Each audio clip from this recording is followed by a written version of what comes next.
Welcome back to the Mad Genius Thesis. And this time, we're going to be looking at Kurt Cobain through the lens of Charles R. Cross's biography, Heavier Than Heaven. Yeah. And as always, we're kind of looking at this age-old question, you know, is there a link between creative brilliance and mental illness? Absolutely. And I think Kurt Cobain is sort of the poster child for this whole discussion. He is. You know, and what's so compelling about this book is that Cross doesn't just, give us a chronology of events. Right. He really tries to get into the psyche of Kurt Cobain. Yeah. And there's this one anecdote early on that I think sets the stage perfectly. Okay. Kurt, as a young boy, draws this Christmas card. Okay. Seems innocent enough, right? Yeah. But the image is of a boy fishing, and the hook is caught. Oh, wow. In the boy's own back. That's pretty dark. Yeah. Yeah, I mean, that's definitely some pretty heavy imagery for a kid. For a kid? It definitely hints at, maybe something a little bit deeper going on there. Oh, yeah. But what I found fascinating is the contrast that Cross paints in Kurt's early life. Like, we hear about these idyllic summers spent at Washaway Beach, sledding trips to Fuzzy Top Mountain. Right. It sounds almost idyllic. It does. And I think that contrast is really important here. It wasn't, a childhood devoid of joy. Right. But that joy makes the turmoil that followed his parents' divorce at age 9 even more profound. Yeah, it seems like, Trost describes it as a traumatic, emotional holocaust for young Kurt. Yeah. And that's such a, such strong wording. Yeah, it is. To use. But you can't deny that it must have had some profound impact on him. Right. On his personality, his worldview, ultimately his art. Totally. The sense of abandonment was just profound. Yeah. He was shuffled between households, felt like a burden to family members. Yeah. This feeling of being unwanted, of not belonging. Yeah. That became, a recurring theme in his music. Totally. Think about songs like Lithium with lyrics like, I'm so lonely, that's okay, I shaved my head. Yeah. I mean, yeah, it's heartbreaking. It's really heartbreaking. It's like you can hear that pain. Yeah. And it makes you wonder, if this early trauma created a sort of blueprint for his future relationships, Interesting. This pattern of intense connection followed by withdrawal. Yeah. And a fear of abandonment. Right. But before we get there, I think it's important to look at the emergence of his artistic talent. It seems that even amidst, all this turmoil, there was this undeniable creative spark within him. Totally. Cross talks about his early interest in art Yeah. and how he's encouraged by his art teacher, Kenichi Kano. Yeah, Kano recognized his talent very early on. Right. And I think even then there was that darkness, like we were talking about. That fascination with the grotesque that kind of hinted at something deeper. Yeah, exactly. It's like he was drawn to the underbelly of life. Yeah. To the macabre. Right. And this wasn't just a passing phase. Right. This fascination persisted Yeah. and evolved and eventually found its way into his music. Totally. Like, think about the imagery in Nirvana's songs and their album art. Yeah. It's often unsettling, visceral, even disturbing at times. Yeah, absolutely. And I think that's part of what drew people to his music. Right. There was this raw honesty, this willingness to explore the dark corners of the human experience that felt very authentic. And relatable. And relatable, especially to those who felt like outsiders themselves. Absolutely. And we can't forget the influence of Aberdeen itself. I mean, Cross describes it as this decaying logging town full of eccentric characters and this pervasive sense of hopelessness. Yeah. It was a breeding ground for Kurt's artistic sensibilities. Yeah, it's like the environment itself seeped into his creative DNA. This bleakness, this feeling of being trapped. Yeah. It becomes a palpable presence in his music. Right. And it's around this time that we see the beginnings of what we might call mad genius tendencies. Yeah. Cross talks about Kurt being diagnosed with hyperactivity as a child and being prescribed Ritalin. Right.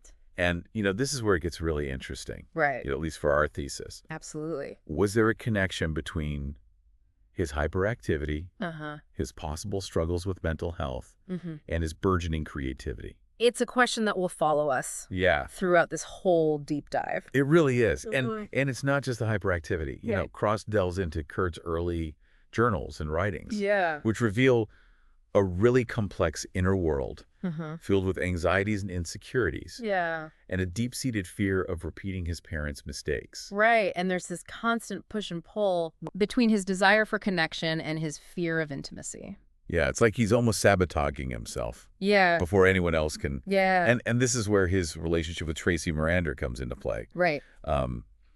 She seems to have offered him a sense of stability. Yeah. A haven from the chaos of his inner world. And it's during their time together that Nirvana really starts to gain momentum. Yeah. So, does stability hinder his creative output? Right. Or does it provide that grounding he needed to really channel his energy into his music? It's a tough question. It is. And I think the answer might be more nuanced than a simple yes or no. Right. But we'll definitely need to explore that further as we continue Absolutely. our deep dive into Kurt Cobain. Yes. It's interesting, as we sort of dig deeper into Kurt's relationships. Yeah. I'm struck by how they sort of mirrored the dynamics he experienced in his childhood. That same push and pull between intimacy and withdrawal, the fear of abandonment always kind of lurking beneath the surface. Yeah, it's like he was almost replaying that early trauma, seeking validation, but also expecting rejection. Right. And it's particularly evident in his romantic relationships, I think. Absolutely, yeah. Take his first sexual experience, for example. Okay. Cross describes it as both a triumph and a confusing emotional experience for Kurt. Okay. He was desperate to lose his virginity to fit in with his peers. Right. But the actual experience left him feeling empty, even more isolated. Wow. So it's like achieving that milestone, something that he so desperately craved, didn't actually provide the sense of connection he was hoping for. Right. If anything, it kind of reinforced those feelings of being different, of not belonging. Exactly. And this pattern continues with Tracy. She provided him with stability support, even financial assistance for a while. Right. But even in that seemingly secure environment, Kurt would withdraw, retreat into himself. Was he pushing her away as a way of protecting himself? Yeah. Like he expected the relationship to fail eventually. Yeah. So he might as well be the one to end it. It's certainly a possibility. Yeah. And perhaps it's this fear of rejection that drew him to someone like Toby Vale. Okay. She represented this ideal of punk rock authenticity. Right. This rejection of mainstream values, which aligned perfectly with Kurt's worldview at the time. Yeah. But even that relationship, as intense and passionate as it was, it couldn't escape the pull of those deeper patterns. It was volatile, marked by arguments and breakups, ultimately kind of reinforcing those feelings of abandonment that he carried from childhood. Right. And then, of course, enters Courtney Love. Right. And with her, those patterns of intimacy, conflict, and potential abandonment were magnified tenfold. I mean, their relationship was this whirlwind of passion and drama and creative energy, but also fueled by drug use and emotional extremes. It's like they were two sides of the same coin. Yeah. Both incredibly talented, both battling their own demons. Yeah. Their connection was undeniable. But it also seemed to feed into those self-destructive tendencies that were already present in both of them. Absolutely. And, and we have to remember, Courtney wasn't just some passive figure in Kurt's life. Right. She was a force of nature in her own right. Right. Ambitious, outspoken, and already making waves in the music industry with her band Hole. Right. She challenged Kurt, pushed him. Yeah. But also, some might argue, enabled some of his self-destructive behaviors. It's a very complex dynamic for sure. Yeah, it is. And I think it's important to acknowledge that, Cross doesn't attempt to demonize Courtney. No. At all. It doesn't. He presents their relationship as a multifaceted force in Kurt's life. Right. One that brought both joy and turmoil. Agreed. But I think it's also fair to say that their relationship, combined with the pressures of Nirvana's exploding popularity, really intensified those internal struggles that Kurt had been grappling with for years. Absolutely. Talk about a pressure cooker. I know, right? You have this deep-seated fear of becoming a sellout. Yeah. Of betraying your punk rock ideals. Yeah. While simultaneously being thrust onto the world stage as the voice of a generation. Right. It's almost a recipe for implosion. It really is. It is. And this clash between his artistic integrity and the demands of mainstream success created this tremendous internal conflict. We see it play out in his journal entries, in his lyrics, in his increasingly erratic behavior. It's like he was constantly trying to reconcile these two opposing forces within himself. And then there's the heroin, which becomes a central part of the narrative at this point. It's like he was trying to numb the very anxieties and pressures that were fueling his creativity. Right. And this raises a crucial question for our mad genius exploration. Okay. Did the drugs ultimately hinder his artistic development? Or did they somehow unlock a deeper level of creativity, albeit at a terrible cost? It's the age-old debate, isn't it? It is. Did the suffering fuel the art? Or did the art intensify the suffering? Right. It's a question that'll likely never have a definitive answer. Probably not. But what is undeniable, I think, is the rawness, the vulnerability that kind of pours out of his music, especially in the later years. Absolutely. It's like he was bearing his soul, laying his demons out for the world to see. Right. And that's what resonated with so many people. Right. He was speaking to a generation that felt lost and disillusioned and alienated. He gave voice to their pain. He did. But in doing so, he also exposed himself to a level of scrutiny and expectation that he was perhaps ill-equipped to handle. Yeah, and as his fame grew, so did the pressure to maintain that level of raw authenticity. It's a double-edged sword. It is. He achieved the success he craved, but it came at a price. He was trapped in this cycle of creativity and suffering, each feeding the other. It's interesting how the book also sort of tackles Kurt's physical health alongside his mental state. Right. Cross details these chronic stomach pains that plagued Kurt for years. Yeah. And doctors could never really find a physical cause. Right. Which led some to believe that the pain was psychosomatic. Yeah. Like a manifestation of his internal struggle. Absolutely. It makes you think, how much was his mental state impacting his physical well-being? Yeah. And, could that have contributed to his reliance on heroin? Right. To numb not just the emotional pain, but the physical pain as well. Yeah, it's a compelling theory for sure. Yeah, it is. It seems like the heroin offered a temporary reprieve from both. Right. But, as we know, it only exacerbated the underlying issues in the long run. Right. And speaking of the heroin. Yeah. It's impossible to ignore its potential impact on his creativity. Yeah. Some argue that his most powerful music came from a period of intense drug use. Right.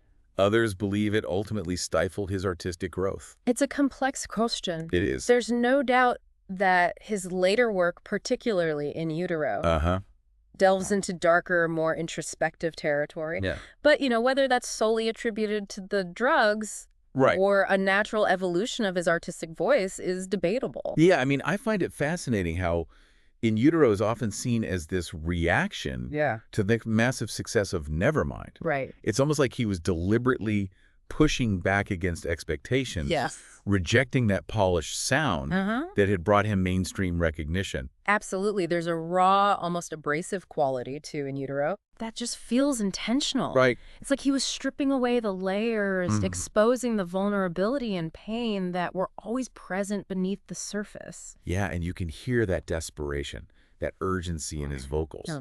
It's like he knew he was running out of time. Yeah. That he needed to get these emotions out no matter the cost. It's heartbreaking, really, because even as he achieved the success he craved, it seemed to bring him no closer to inner peace. Right. Instead, the pressures, the scrutiny, the constant demand for more only intensified his struggles. Yeah, and that kind of brings us back to the final chapter of his life. Yeah. Cross's account of Kurt's last few months is incredibly difficult to read. Yeah, it is. The failed interventions, the escalating drug use, the isolation, the just sheer hopelessness. Almost unbearable. It is. You find yourself, desperately wishing that someone could have reached him. Yeah. Pulled him back from the edge. Right. But it seems like he was trapped in this spiral of despair. Yeah. Driven by forces that were just beyond his control. And perhaps that's the most tragic aspect of his story. Yeah. This incredibly gifted artist, capable of expressing such profound emotions, ultimately succumbed to the darkness that consumed him. Yeah, and it begs the question, could anything have been done differently? Yeah. You know, could the support systems around him have intervened more effectively? Right. It's a question that haunts anyone, I think, who has lost someone to mental illness and addiction. Yeah. You know, we're left with this profound sense of loss, not just for the music we were deprived of, but for a life cut tragically short. Absolutely. So where does this leave us with our Mad Genius thesis? Right. Does Kurt's story definitively prove a link between creative brilliance and mental illness? I think it certainly provides compelling evidence. Yeah. You know, his life and his art are inextricably intertwined with his struggles. But it's also a cautionary tale. I think a reminder of the human cost of genius. Yeah. You know, the very sensitivity, the raw emotional depth that fueled his creativity also made him incredibly vulnerable. And it challenges us to think about how we support artists. Right. How we foster a culture that values mental health. Yeah. And how we recognize the signs of struggle before it's too late. It's a conversation that needs to continue. Absolutely. You know, not just within the music industry, yeah, but across all creative fields. We need to move beyond romanticizing the tortured artist trope. Right. And acknowledge that brilliance doesn't have to come at the expense of well-being. That's a powerful message. Yeah. Kurt Cobain's legacy is complex and multifaceted. He left behind an incredible body of work. Right. But he also left behind a legacy of pain and loss. And perhaps that's the most profound takeaway from our deep dive into Heavier Than Heaven. Yeah. You know, genius can be both a gift and a curse. And it's up to us to create a world where brilliance isn't synonymous with suffering. Well said. And on that note, we'll wrap up this episode of the Mad Genius Thesis. Yeah. Thank you for joining us on this heavy but important journey. And remember, if you or someone you know is struggling with mental health issues, there are resources available. Please reach out for help. There's no shame in seeking support. Until next time, keep exploring, keep questioning, and keep the conversation going. And remember, as Kurt himself once said, it's okay to eat fish because they don't have any feelings. Yeah. And on that oddly comforting note, we bid you farewell.